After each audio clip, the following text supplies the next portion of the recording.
खैबर पख्तूनख्वा में बल्दियाती इंतखाबात में शिकस्त पर तहरीक इंसाफ की सूबाई क़यादत ने सर जोड़ लिए। वज़ीर हाउस में अहम इजलास। वज़ीर आला खैबर पख्तूनख्वा महमूद खान का नाकामी की तहकीकात का फैसला। बल्दियाती इंतखाबात में पार्टी उम्मीदवारों की नाकामी की वजूहात जानने के लिए डिविजनल सतह पर कमेटियां तश्कील दे दी। कमेटियां एक हफ्ते के अंदर टिकट्स की तकसीम और पार्टी मुखालिफ मुहिम चलाने वालों की निशानदही करके रिपोर्ट वज़ीर आज़म को पेश करेगी। तफसीलात जानेंगे अपने नुमाइंदे लिहाज अली से। लिहाज, क्या इत्तलात है इस इजलास के हवाले से? जी, वज़ीर आला खैबर पख्तूनख्वा महमूद खान साहब ने खैबर पख्तूनख्वा के 7 साल होने वाले बल्दियाती इंतखाबात के दौरान तहरीक इंसाफ की नाकामी के हवाले से तहकीकात कराने का फैसला किया और डिवीजनल लेवल पर कमेटियां तश्कील दी। जिसका बुनियादी काम ये होगा कि पाकिस्तान तहरीक इंसाफ तहसील वाइज क्यों हारी है। मजमूई तौर पर भी सूरत हाल का जायजा लिया जाएगा। जिन अफराद को टिकट जारी की गई उन हवाले से भी पूछताछ की जाएगी और ये भी फैसला किया गया है कि आया 2000 जो सेकंड फेज होगा 2022 वाला, उसके हवाले से क्या हिकमत अमली बनाई जाए और ये हिकमत अमली और ये जामे रिपोर्ट पर वज़ीर आज़म इमरान खान साहब को पेश की जाएगी। बहुत शुक्रिया लिहाज आपका। पंजाब हुकूमत बल्दियाती इंतखाबात नहीं करवाएगी। रहनुमा नूनी ख्वाजा साद रफी का दावा। कहा, सुनामी थोड़े वक्त के लिए आई है जो तबाही बचाकर वापस जा रही है। बल्दियाती इलेक्शन के नताइज सामने आने के बाद तहरीक इंसाफ में खड़ेबंदी का पोल भी खुल गया। नवाज शरीफ की वतन वापसी से मुतालिक सवाल पर साद रफी ने कहा कि वतन वापसी पर उन्हें दोबारा सियासी इंतकाम का सामना होगा।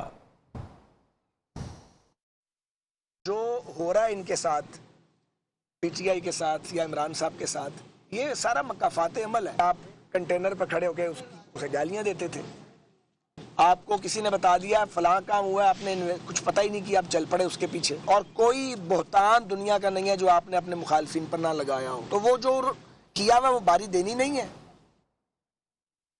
जबकि तर्जुमान पंजाब हुकूमत हसन खाबर की नून लीग पर तनकीद। कहा, नून लीग के दौर में पसमानदा इलाकों को नजरअंदाज किया गया। पीटीआई यकसा तरक्की के मंशूर पर अमल पैरा है। ये लोग एहतसाब से बच नहीं सकेंगे। अवाम का छीना हुआ हक इनसे वापस लेकर रहेंगे। हसन खाबर ने कहा कि शरीफ खानदान पैसे के साथ साथ समाजी करप्शन भी करता रहा। आए रोज की कोई नई ऑडियो सामने आ जाती है। इनके दौर के मंसूबों का सोशल ऑडिट भी होना चाहिए। जो पुराने हुक्मरान थे पंजाब में, शहबाज शरीफ साहब, उनकी तरजीहात क्या थी? उनकी तरजीहात थी सिलेक्टिव डेवलपमेंट। उनकी तरजीह यकसा तरक्की नहीं थी। यकसा तरक्की हमारा मैनिफेस्टो है, हमारा मंशूर है। अगर उनका मंशूर सिलेक्टिव डेवलपमेंट ना होता, वो तमाम पैसे अपनी कॉन्स्टिट्यूएंसीज में डालते। हमें पुराने प्रोजेक्ट डॉक्यूमेंट खोल के ये जो इनकी मेगा स्कीमें थी, इनके सोशल ऑडिट भी करने चाहिए। जबकि साबिक सदर आसिफ अली जरदारी ने किसी का नाम लिए बगैर एक बार फिर कहा कि उन्होंने हमें इंजीनियर्ड इलेक्शन में फंसाया और अपने लोगों को जितवाया। मैंने उनको पहले ही बता दिया था। अब देखना है कि आगे कैसे बढ़ा जाए, कैसे मुल्क को चलाया जाए।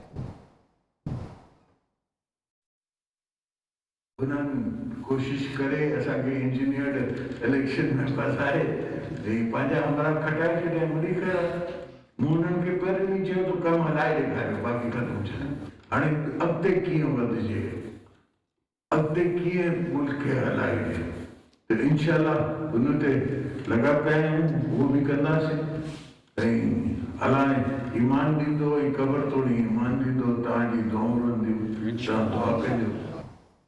अब आपको बताएं कि इलेक्शन कमीशन ने फवाद चौधरी और आजम सवाती की माफ़ी कबूल कर ली है। दोनों को आइंदा मोहतात रहने की हिदायत की है। आजम सवाती की जानिब से इलेक्शन कमीशन पर रिश्वत लेने के इल्ज़ाम पर केस की समाअत हुई। इलेक्शन कमीशन में समाअत के दौरान मेंबर सिंध निसार तुरानी ने कहा कि तमाम इदारे आपके हैं, इन्हें बुरा भला कहना दुरुस्त नहीं। तफसीलात जानेंगे अपनी नुमाइंदा ज़रमीन ज़ाहरा से। ज़रमीन, बताइएगा इस बारे में। इलेक्शन कमीशन ने वफाकी वज़ीर रेलवे आजम सवाती की माफ़ी जो है वो कबूल कर ली है।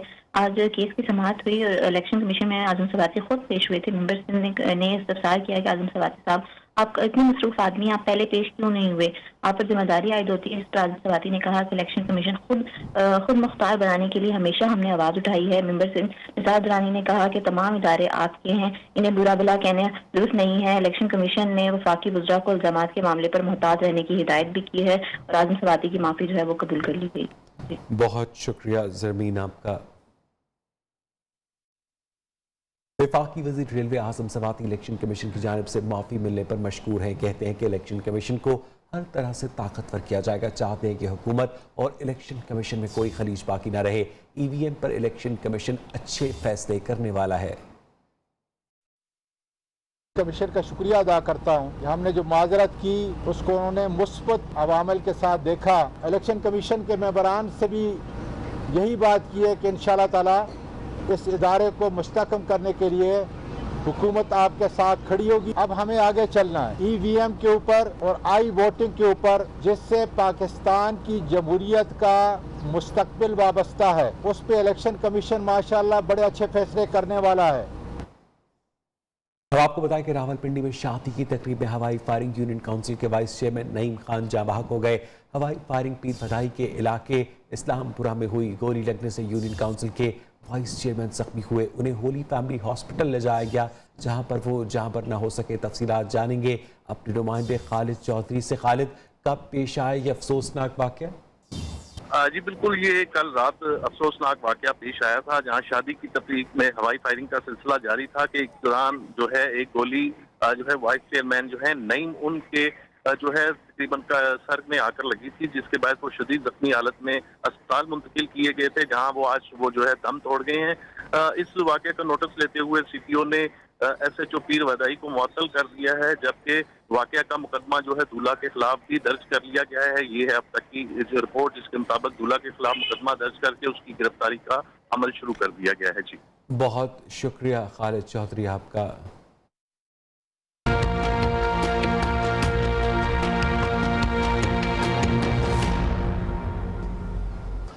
बलूचिस्तान के इलाके कल्लात में 12 अफराद में ओमिक्रॉन वेरिएंट की तस्दीक हुई है। मुतासरा अफराद को करंतना कर दिया गया है। रिकॉर्ड चेक किया जा रहा है। वज़ीर आला बलूचिस्तान ने नोटिस लेते हुए पेशरफ्त रिपोर्ट भी तलब कर ली है। कोरोना वैक्सीनेशन तेज करने और टेस्टिंग का अमल तेज करने की भी हिदायत जारी की है। पाकिस्तान में कोरोना की चौथी लहर आज मजीद 10 अफराद को निकल गई। जाँ बहक अफराद की तादाद 28,892 हो गई। कोरोना से मुतासरा 645 मरीजों की हालत तशवीशनाक है। 24 घंटे में मुल्क भर में 310 नए केसेस रिपोर्ट हुए। 46,991 अफराद के कोरोना टेस्ट किए गए। National command and operation centre के मुताबिक मुस्बत केसेस की शरह 8.65% रही। उधर कोयटा में यंग डॉक्टर्स का गिरफ्तार साथियों की रिहाई के लिए हुकूमत का 48 घंटों का अल्टीमेटम रिहा न करने की सूरत में OPDs के बाद इमरजेंसी सर्विस भी बंद करने की धमकी दे दी। यंग डॉक्टर्स का कहना है कि OPDs के बाद इमरजेंसी सर्विस बंद होने से किसी भी जानी नुकसान की जिम्मेदार सूबाई हुकूमत होगी। कोयटा में यंग डॉक्टर्स गिरफ्तार साथियों की रिहाई के लिए 26 रोज से एहतजाज पर हैं। तफसीलात जानेंगे अपने नुमाइंदे इस्मत अमान समलानी से। जी इस्मत।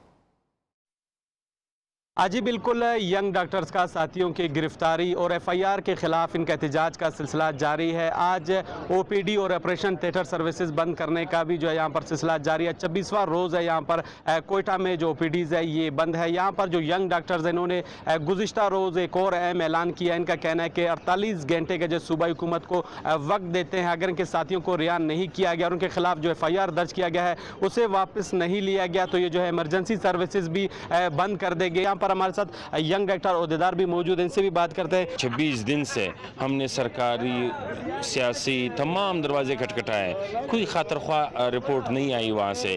तो आखिरकार गवर्नमेंट चाहता यही है, यहाँ का CM और सेक्रेटरी ये लोग ये चाहते हैं कि ये इमरजेंसी सर्विसेज बंद हो जाए, यहाँ पे अफरा तफरी फैल जाए, यहाँ पे इंसानी अमवात हो जाए। इस चीज़ पे मजबूर हैं कि हम टोटल जाके इस्तीफ़ा पेश करें, घर में बैठ जाए, हम इमरजेंसी सर्विसेज भी छोड़ दें। इनका कहना है कि अगर इमरजेंसी सर्विसेज बंद करने के बाद इंसानी जो जानों को नुकसान पहुंचता है तो इसका तमाम जो है जिम्मेदार सूबाई हुकूमत होगी। जी जबकि CNG एसोसिएशन का गैस की अदम दस्तयाबी के खिलाफ कराची में गैस कंपनी के दफ्तर के बाहर एहतजाज का ऐलान। CNG एसोसिएशन का कहना है कि सिंध के स्टेशन को RLNG पर मुंतकिल किए जाने के बावजूद RLNG भी फराहम नहीं की जा रही। सुई सदरन गैस कंपनी ने लोड शेडिंग के खात्मे के लिए RLNG पर मुंतकिल किया। सुई सदरन गैस कंपनी ने CNG सेक्टर और लाखों सार्फिन को धोखा दिया। जबकि पीपल्स पार्टी की नायब सदर सेनेटर शहरी रहमान का कहना है कि 3 साल में मुल्क और मईशत का जितना बुरा हाल हुआ 74 साल में नहीं हुआ। हुकूमत की बद इंतजामी के बायस पाकिस्तान को गंदम, चीनी और दीगर चीज़ें भी दरामद करनी पड़ रही हैं। शहरी रहमान ने मजीद कहा कि तब्दीली और नया पाकिस्तान के नाम मुल्क और मईशत का दिवालिया कबूल नहीं है। मईशत वेंटिलेटर पर है लेकिन PTI हुकूमत सोई हुई है।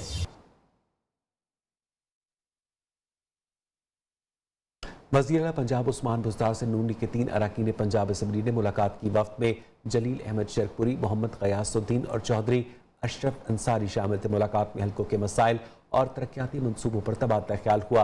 अरकान पंजाब असम्बली ने वज़ीर-ए-आला उस्मान बुज़दार की क़यादत पर एतमाद का इज़हार किया। हुकूमत सियासी मुखालफत से बालातर होकर आवाम की खिदमत में मसरूफ़ है। तनकीद पर आए तनकीद करने वाले अनासर का एजेंडा तरक्की के सफ़र को रोकना है, ये कहना था वज़ीर-ए-आला पंजाब उस्मान बुज़दार का।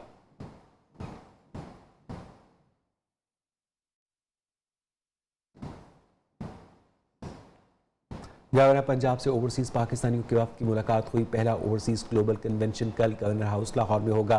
वज़ीर आज़म Imran Khan overseas global convention के मेहमान ख़ुसूसी होंगे। अमरीका, बरतानिया समेत दुनिया भर से ओवरसीज़ पाकिस्तानी कन्वेंशन में शरीक होंगे। इसी हवाले से तफसीलात जानेंगे अपनी नुमाइंदा रूबा उरूज से। रूबा, बताइएगा। जी बिल्कुल, गवर्नर हाउस में कल ओवरसीज कन्वेंशन मुनक्किद होगा और इसी सिलसिले में गवर्नर पंजाब की ओवरसीज पाकिस्तानियों से मुलाकात हुई है। कल वज़ीर आज़म भी ओवरसीज ग्लोबल कन्वेंशन के मेहमान ख़ुसूसी होंगे, जो कि गवर्नर हाउस में मुनक्किद होगा। गवर्नर पंजाब का कहना है कि पाकिस्तान में पहली बार इदारों में इस्लाहात पर काम हो रहा है। हुकूमत ने ओवरसीज पाकिस्तानियों को वोट का हक देने का वादा पूरा कर दिया है। भारत के ज़ायम को नाकाम बनाने के लिए ओवरसीज पाकिस्तानियों को यूरोप की सियासत में आगे बढ़ना होगा। और इस मौके पर जो ओवरसीज पाकिस्तान के वॉइस चेयरमैन है सैयद मखदूम तारिक, उन्होंने कहा कि पाकिस्तानियों के मसाइल के हल के लिए हम दिन रात काम कर रहे हैं। ओवरसीज जो रह रही हैं और इसके साथ साथ जो है वो वफाकी और पंजाब हुकूमत अपने ओवरसीज बहन भाइयों के साथ खड़ी है। जी बहुत शुक्रिया रूबा उरूज आपका। खैबर पख्तूनख्वा में बल्दियाती इंतखाबात में तहरीक इंसाफ की शिकस्त पर स्पीकर कौमी असम्बली असद कैसर का तबसरे से इनकार। सहाफ़ी ने सवाल किया कि तहरीक इंसाफ के साथ खैबर पख्तूनख्वा में क्या हुआ, जिस पर स्पीकर कौमी असम्बली नो कमेंट्स कहकर चले गए।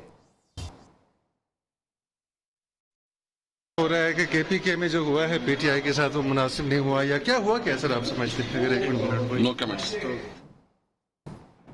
वफाकी वज़ीर असद उमर ने खैबर पख्तूनख्वा में बल्दियाती इंतखाबात में नाकामी की वजह महंगाई को करार दिया। कहा पूरी दुनिया में हुकूमती पार्टी को महंगाई की वजह से शिकस्त हो रही है। अमरीका में डेमोक्रेटिक पार्टी को भी ज़िमनी इंतखाबात में नाकामी हुई तो लोगों ने कहा जो बाइडन ने पेट्रोल महंगा किया, जिसकी वजह से मुखालिफ उम्मीदवार को वोट डाला। टिकट्स की तकसीम और दीगर पार्टी उमूर पर मुशावरत के जल्द फैसले होंगे।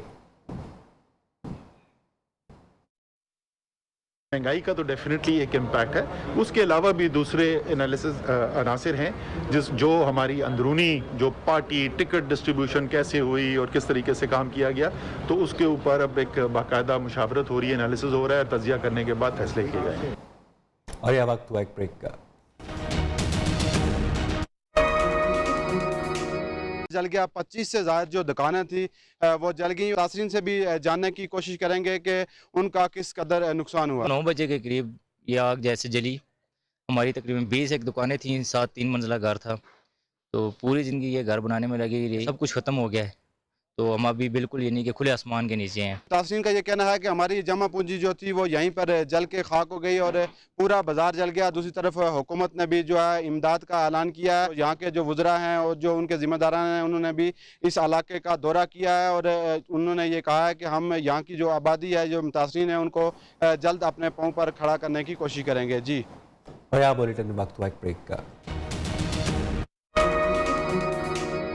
में मौसमियात खैबर पख्तूनख्वा, कश्मीर और गिलगित बल्तिस्तान में बारिश और बर्फबारी की पेशगोई की है। खैबर पख्तूनख्वा के इलाकों चित्राल, तीर और सवात में बारिश और पहाड़ों पर बर्फबारी होगी। बालाई इलाकों की सर्द हवाओं ने मैदानी इलाकों का रुख कर लिया है। सर्दी की शिद्दत बढ़ गई है। लाहौर में आज तज़ा हरारत 8 डिग्री सेंटीग्रेड रहेगा। इस्लामाबाद में मतला जुज़वी तौर पर अबर आलूद रहेगा। पिछले पहर बूंदाबांदी का भी इम्कान है।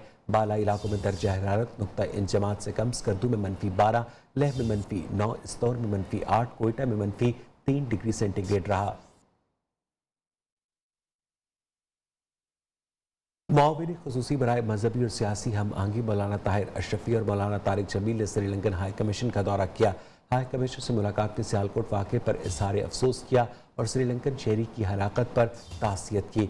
मुलाकात के बाद मीडिया से गुफ्तगू में कहा कि श्रीलंका की हुकूमत और मुतासरा ख़ानदान से शर्मिंदा है। मौलाना तारिक जमील ने कहा कि बेगुनाह को कत्ल करने वाला जहन्नुम का हकदार है। श्रीलंकन शहरी की जगह फैक्ट्री में श्रीलंकन शहरी ही आएगा। श्रीलंकन हाई कमिश्नर ने वाक़े से मुतालिक हुकूमती इक़दामात पर इज़हार इत्मीनान किया।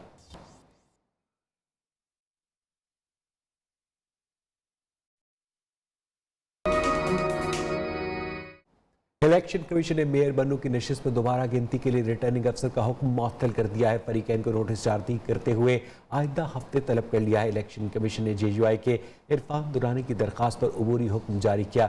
रिटर्निंग ऑफिसर ने तहरीक इंसाफ की दरखास्त पर तमाम पोलिंग स्टेशन पर दोबारा गिनती का हुक्म दिया था। तफसीलात जानेंगे इसी हवाले से अपनी नुमाइंदा जरमीन ज़ारा से। जरमीन, बताइएगा। जी बिल्कुल, अब से कुछ देर कबल इलेक्शन कमीशन में JUI के इरफान दुरानी की दरख्वास्त पर समाअत हुई है। इलेक्शन कमीशन ने मेयर बनू की नशिस्त पर दोबारा गिनती का हुक्म जो है वो मुअत्तल कर दिया है। रिटर्निंग ऑफिसर ने तमाम पोलिंग स्टेशन पर दोबारा गिनती का हुक्म दिया था, जबकि वकील JUI का ये मौक़िफ़ था कि 10,000 से कम मार्जिन पर ही दोबारा गिनती हो सकती है। इलेक्शन कमीशन ने यह हुक्म जो है मुअत्तल करते हुए इलेक्शन कमीशन ने फरीकीन को दोबारा नोटिस जारी करते हुए आइंदा हफ्ते जो है वो तलब भी कर लिया है। ठीक, बहुत शुक्रिया जरमीन आपका। Opposition leader Sindh assembly Haleem Adil Sheikh का सिंध में खाद की मसनूई किल्लत पर FIA से कार्रवाई का मुतालबा। बयान में कहा कि सिंध में सूबाई हुकूमत मसनूई किल्लत पैदा करके फसलों को नुकसान पहुंचाना चाहती है। सूबे में खाद की कोई किल्लत नहीं।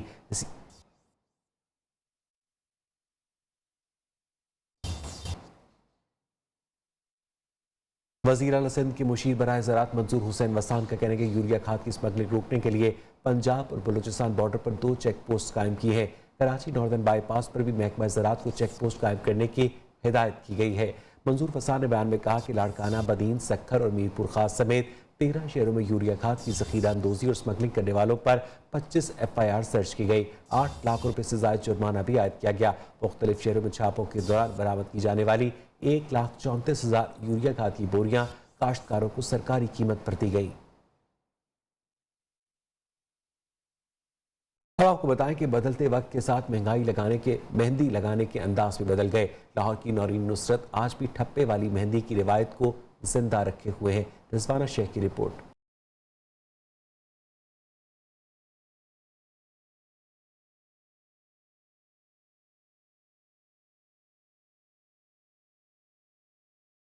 खातून नूरीन का कहना है, मेहनत भीख मांगने से कई बेहतर है। मेहनत से इज्जत नफ्स मजरूर नहीं होती। मेरे हस्बैंड की डेथ हुई है, 2 मेरे बेटे हैं, तकरीबन 3 साल हो गए उनकी डेथ को। तो उसके बाद ये था कि उनके होते हुए भी काम करती थी मैं, लेकिन उनके बाद ये था कि सारी जिम्मेदारी मेरे सर पे आ गई थी। नूरीन से ठप्पे वाली मेहंदी लगवा कर नौजवान लड़कियां और खवातीन बहुत खुश होती हैं। मुझे बहुत ज़्यादा खुशी हुई और मुझे बहुत अच्छा लग रहा है, क्योंकि अब ठंड है ना, ठंड की वजह से ये फ़ौरन से ये ड्राई भी हो जाता है और इसका कलर भी बहुत ज़बरदस्त है। मेहंदी लगवाकर बहुत मुझे अच्छा लग रहा है। लोग आमतौर पर पार्लर से मेहंदी लगवाते हैं, मगर ये मेहंदी लगाकर इसके ऊपर देखे ग्लिटर भी है, मुझे बहुत खुशी हो रही है। जमाने की सख्तियां बर्दाश्त करके बच्चों को रिज़्क़े हलाल खिलाने वाली नूरीन नुसरत आज के दौर में खवातीन के लिए अज़्मा और हिम्मत की मिसाल है। हाथों पर हिना की खुशबू बिखेरे बगैर तो खवातीन का बनाव सिंगार अधूरा समझा जाता है, लेकिन नूरीन कई सदियों कबल शुरू होने वाली ठप्पे वाली मेहंदी को जिंदा रखने के साथ साथ अपने बच्चों के लिए हलाल रिज़्क़ कमाने में भी मसरूफ हैं। कैमरामैन मुमताज़ अली के साथ Rizwana Shaikh, new news, Lahore. Saudi Arab के दारकूमत रियाद में 4 रोज़ा म्यूजिक फेस्टिवल खत्म हो गया। 4 रोज़ में 7 लाख से ज्यादा अफराद ने इस फेस्टिवल में शिरकत की।